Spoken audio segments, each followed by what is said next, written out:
అనుదిన నిత్యజీవపు మాటలు. దేవుని నామానికి మహిమ కలుగునుగాక.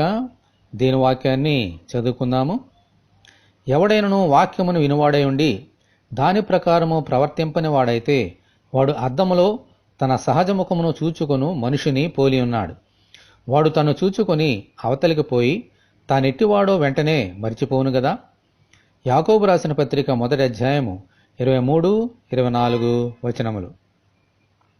అద్దము మన సహజముఖమును అనగా ఉన్నది ఉన్నట్టుగా చూపిస్తుంది. అద్దములో చూస్తున్నంతసేపు మన ముఖమును గుర్తుపెట్టుకుంటాం. ఆ అద్దంనకు దూరము కాగానే ఇక మన ముఖమును మర్చిపోతాం.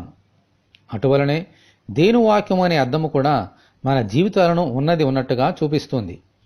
దేవుని వాక్యం విన్నంతసేపు ఆ వాక్యం మీద మనసు పెడతాం. ఆ వాక్యము వినుట అయిపోగానే ఇక ఆ వాక్యమును గుర్తు చేసుకోము, మరిచిపోతాం. అందువలన అటువంటి వారు దేవుని కొరకు ఫలములు ఫలింపక శోధనలు శ్రమలు రాగానే వాటిలో పడిపోతారు. అందుచేతనే దేవుని ధర్మశాస్త్రమునందు ఆనందించుచు దివారాత్రము దానిని ధ్యానించువాడు ధన్యుడని పరిశుద్ధ గ్రంథము బోధిస్తోంది.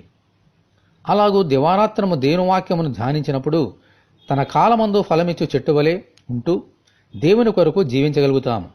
అటువంటి కృప దేవుడు మనకు దయచేయునుగాక. ఆమేన్. హల్లెలూయా. ఇటువంటి కృప కొరకు మనమందరం దేవుని వేడుకుందాము. దేవుని వాక్యమే ఉన్న ప్రభువా, మీకు వందనములు.